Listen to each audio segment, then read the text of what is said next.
கிட்டத்தட்ட பாதி விலையில அவருக்கு அந்த லேண்ட் கிடைச்சிருக்கு. இதுக்கெல்லாம் காரணம் மாஸ்க்மேன் மிஸ்டர் ரோஹித் தான். ஒருவேளை மிஸ்டர் ரோஹித்துக்கு என் மேல இருக்கிற இன்ட்ரெஸ்ட்ல தான் இவ்ளோ கம்மி விலைக்கு எங்க அப்பாவுக்கு லேண்ட் கொடுத்திருக்காரான்னு நினைச்சுக்கிட்டு எங்க அப்பா அவங்க வீட்டுக்கு சம்பந்தம் பேச போகலாமான்னு என்ன நச்சரிக்க ஆரம்பிச்சிட்டாரு என்று ஜெனி கூறினாள். அப்படியா?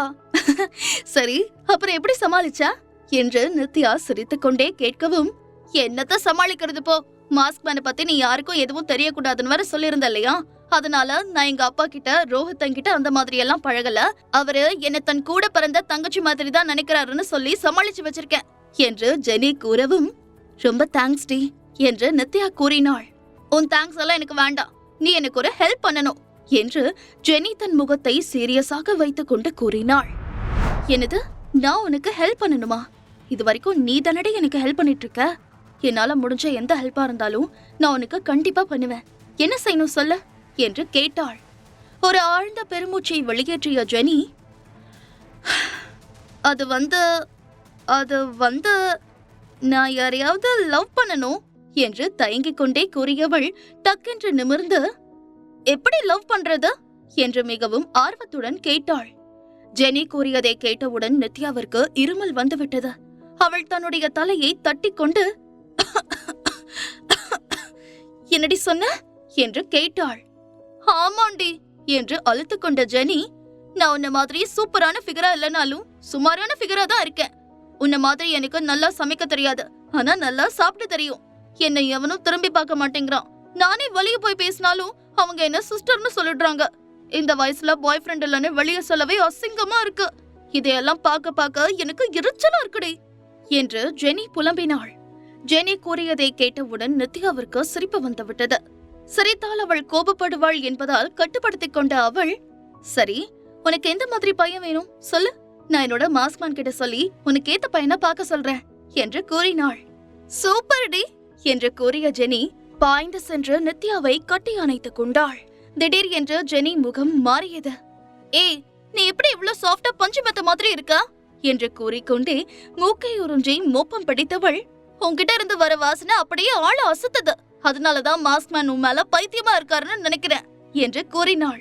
உடனே புன்னகைத்த நித்யா அவள் முதுகை தட்டி, ஹே, இந்த வாசனை நான் யூஸ் பண்ற ஷவர் ஜெல்ல இருந்து வர்றதுதான். அந்த பாட்டில் என்கிட்ட இன்னும் 2 இருக்கு, உனக்கு வேணுமா என்று கேட்டாள். அதெல்லாம் எனக்கு வேண்டாம். எனக்கு முதல்ல உன் ஆள்கிட்ட சொல்லி நான் லவ் பண்றதுக்கு ஒரு அழகான நல்ல சமைக்க தெரிஞ்ச என்ன கண்ட்ரோல் பண்ற பையனா பார்க்க சொல்ல என்று கூறினாள். ஜெனி கூறியதை கேட்டவுடன் திடீர் என்று நித்யாவிற்கு ராகவின் முகம் ஞாபகம் வந்தது. ஜெனி சொல்வது போல சமைப்பது தவிர அனைத்து விஷயங்களும் ராகவிற்கு பொருந்தியது. அடுத்தவர்களை அடக்கி ஆள நினைக்கும் அவனுடைய குணத்திற்கும் ஜெனிக்கும் நிச்சயம் பொருத்தமாக இருக்கும் என்று அவளுக்கு தோன்றியது. அத்துடன் ராகவ் ஜெனி இருவரும் திருமணம் செய்து கொண்டால் தனக்கும் ரோஹித்துக்குமான உறவு இன்னும் பலப்படும் என்று நினைத்த நித்யா சட்டென்று, நான் இப்படியெல்லாம் யோசிக்கிறேன், அவர் என்கிட்ட இருந்து ஒரு குழந்தைய மட்டும்தான் கேக்குறாரு. அவரை லவ் பண்ண பொண்ணுதான் இன்னும் அவர் மனசுல இருக்கா. அதனால நான் தேவையில்லாம அவர்கிட்ட இருந்து எதையும் எதிர்பார்க்க கூடாது என்று யோசித்துக் கொண்டிருக்கும் பொழுதே நித்யா முகத்திற்கு முன்னால் கையை அசைத்த ஜெனி, ஹலோ மேடம், அதுக்குள்ள மாஸ்க்மேன் கூட டூயட் பட கிளம்பிட்டீங்களா? நான் சொல்றதெல்லாம் உன் காதுல விழுதா இல்லையா என்று கேட்டாள். இல்லடி, நீ சொன்னதை பத்தி தான் நான் யோசிச்சுட்டு இருக்கேன். கண்டிப்பா கூடிய சீக்கிரமே உனக்கு ஒரு நல்ல பையனை பார்த்து உன்னை அவன்கிட்ட ஒப்படைக்கிறேன் என்று உறுதியளித்தாள் நித்யா. அதை கேட்டவுடன் ஜெனிக்கு மிகவும் சந்தோஷமாக இருந்தது. அதன் பிறகு அவர்கள் இருவரும் அரட்டை அடிக்க தொடங்கினார்கள். அப்பொழுது நித்யாவின் மொபைல் ரிங் ஆனது. அதை எடுத்து பார்த்தாள். அதில் நம்பர் மட்டுமே இருந்தது.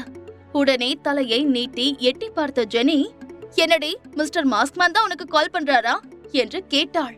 இல்லடி, இது ஏதோ அன்னோன் நம்பர் என்று கூறியவள் கால் அட்டன் செய்து ஹலோ என்று கூறினாள். மறுமுனையில் இருந்த ஆண் குரல், நித்யா, நேத்து உன்னை தூக்கிட்டு போனாரே, அவர் கூட தான் நீ இப்ப இருக்கியா என்று கேட்டது. அதை கேட்ட நித்யாவின் கண்கள் ஆச்சரியத்தில் விரிந்தது. உடனே அவள் கோபத்தில், பிரகாஷ் என்று சொல்ல, ஆமா நான் தான் என்று கூறினான் பிரகாஷ். மீண்டும் தன்னுடைய மொபைல் ஸ்கிரீனை பார்த்த நித்யா, நீங்க உங்களோட மொபைல் நம்பரை மாத்திட்டீங்களா? உங்க பேரே வரலையே என்று கேட்டாள். உடனே மறுமுனையில் இருந்த நபர், அப்படின்னா நீ என் பேரையே டெலீட் பண்ணிட்டியா என்று கேட்டான். அது சரி, இப்ப எதுக்கு எனக்கு கால் பண்ணீங்க? நான் தான் டிவோர்ஸ் பத்திரத்துல கையெழுத்து போட்டு கொடுத்துட்டேனே. நீங்க எப்ப கோர்ட்டுக்கு வர சொன்னாலும் நான் வர ரெடியா இருக்கேன் என்று நித்யா முகத்தில் அடித்தது போல கூறினாள். அதை கேட்டவுடன் பிரகாஷிற்கு என்னவோ போல ஆகிவிட்டது. அத பத்தி பேச நான் இப்ப உனக்கு கால் பண்ணல. நேத்து உன்ன ஸ்டேஜ்ல இருந்து தூக்கிட்டு போனவர் யாரு? நீ இப்ப அவர் கூட தான் இருக்கியா என்று பிரகாஷ் கேட்கவும், அதை தெரிஞ்சுக்கிட்டு நீங்க என்ன பண்ண போறீங்க? நம்ம 2 பேருக்கும் தான் டிவோர்ஸ் ஆக போதே என்று நித்யா கேட்கவும், நான் கேட்டதுக்கு முதல்ல பதில் சொல்லு. நமக்கு இன்னும் லீகலா டிவோர்ஸ் ஆகல. இப்ப வரைக்கும் நான் தான் உன்னுடைய புருஷன். அதனால உன்னை கேள்வி கேட்கிற எல்லா உரிமையும் எனக்கு இருக்கு என்று அதிகாரமாக கூறினான் பிரகாஷ். அவன் கூறியதை கேட்டவுடன் நித்யாவிற்கு கோபம் வந்துவிட்டது. ஓ, அப்படின்னா வாங்க, இப்பவே போய் நம்ம கோர்ட்ல டிவோர்ஸ் வாங்கிக்கலாம். உங்ககிட்ட இருந்து எனக்கு 1 ரூபாய் கூட ஜீவாம்சமா தேவையில்ல. அதுக்கப்புறம் நீங்க அக்ஷயாவை கல்யாணம் பண்ணிக்கிட்டு சந்தோஷமா இருக்கலாம் என்று கூறினாள். ஓஹோ, அப்படின்னா நீ என்ன டிவோர்ஸ் பண்ணலான்னு முடிவே பண்ணிட்டியா நித்யா என்று ஏமாற்றத்துடன் கேட்டான் பிரகாஷ். அஃப்கோர்ஸ், எவ்வளவு சீக்கிரம் முடியுமோ அவ்வளவு சீக்கிரம் என்று நித்யா உறுதியான குரலில் கூறவும், ஓஹோ, என்ன டிவோர்ஸ் பண்ணிட்டு உன் கூட இப்ப இருக்கிறவன் கூட நல்லா ஆட்டம் போடலான்னு நினைச்சிட்டு இருக்கியா? நீ எவன் கூட வேணா இருந்துக்கோ, அத பத்தி எனக்கு கவலை இல்ல. ஆனா இப்படி பப்ளிக் முன்னாடி பணத்துக்காக அரைக்குற ட்ரெஸ்ல நீ நிக்கிறத என்னால அனுமதிக்கவே முடியாது என்று பிரகாஷ் ஆவேசமாக கத்தினான். அவனுடைய கோபத்திற்கான உண்மையான காரணம் இப்பொழுதுதான் நித்யாவிற்கு புரிந்தது. ஜெனி நேற்று நடந்த ஷோவிற்கு பிரகாஷும் அக்ஷயாவும் வந்திருந்தார்கள் என்று கூறியது அவளுக்கு ஞாபகம் வந்தது. தன்னை அவன் அடையாளம் கண்டுபிடித்து விட்டான் என்பதை புரிந்து கொண்ட அவள், இது என்னோட வாழ்க்கை, என் வாழ்க்கையை நான் எப்படி வேணா வாழ்வேன். அதுக்கு எனக்கு முழு உரிமை இருக்கு. அதுல தலையிட உங்களுக்கு எந்த ரைட்ஸும் கிடையாது மிஸ்டர் பிரகாஷ் என்று அவள் திட்டவட்டமாக கூறினாள். அப்படின்னா நாளைக்கு பணம் கிடைக்குதுங்கிறதுக்காக ட்ரெஸ்ஸே இல்லாம நியூடா கூட நிப்பியா என்று அவன் வக்கிரமாக கேட்டான். அவன் கூறியதை கேட்டவுடன் ஏளனமாக சிரித்த நித்யா, யாரு கேடு கெட்டவ? நானா? ஆமா, நான் கேடு கெட்டவதான். நான் அக்ஷயா மாதிரி ஃபாரின்ல போய் படிச்சுட்டு வரல. எனக்கு அந்த மாடர்ன் கல்ச்சர் எதுவும் தெரியாது. அவள மாதிரி மேக்கப் பண்ணிக்க எனக்கு தெரியாது. அவளுக்கு எந்த விதத்திலும் நான் ஈடாக மாட்டேன்தா. என்னால உங்களுக்கு அசிங்கமா இருக்கு. உங்க குடும்ப கௌரவம் குறைஞ்சிருச்சுன்னு நீங்க நினைச்சா வாங்க, இப்பவே நம்ம கோர்ட்டுக்கு போகலாம். நம்ம 2 பேருக்கும் முறைப்படி டிவோர்ஸ் ஆயிடுச்சுன்னா அதுக்கப்புறம் நீங்க என்ன பத்தி கவலைப்பட வேண்டியதே இல்ல என்று நித்யா கோபத்தை கட்டுப்படுத்திக் கொண்டு கூறினாள். இதை கேட்டவுடன் பிரகாஷால் எதுவும் சொல்ல முடியவில்லை. சிறிது நேரம் அமைதியாக இருந்தவன், நித்யா, நீயா இப்படியெல்லாம் பேசுற? இன்னைக்கு காலையில டிஃபனுக்கு என்ன வெடிகுண்ட முழுங்கிட்டியா? இப்படி டமால் டமால்னு வெடிச்சிட்டு இருக்க? இவ்ளோ நாளா அமைதியா நான் சொல்றத கேட்டுக்கிட்டு அடக்க ஒடுக்கமா இருந்த நித்யாவா இது என்று நம்ப முடியாமல் கேட்டான். ஆமா, அதே நித்யாதான். நான் இவ்ளோ நாளா முட்டாளா இருந்தனா கடைசி வரைக்கும் அப்படியே இருப்பேன்னு நினைச்சிட்டீங்களா? அன்னைக்கு ஹாஸ்பிட்டல்ல பாத்தீங்கல்ல, நீங்க மட்டும் வந்து தொடக்காம இருந்திருந்தா இந்நேரம் அக்ஷயாவை புதைச்ச இடத்துல இருந்து புல்லு முளைச்சிருக்கோம் என்று கூறினாள் நித்யா.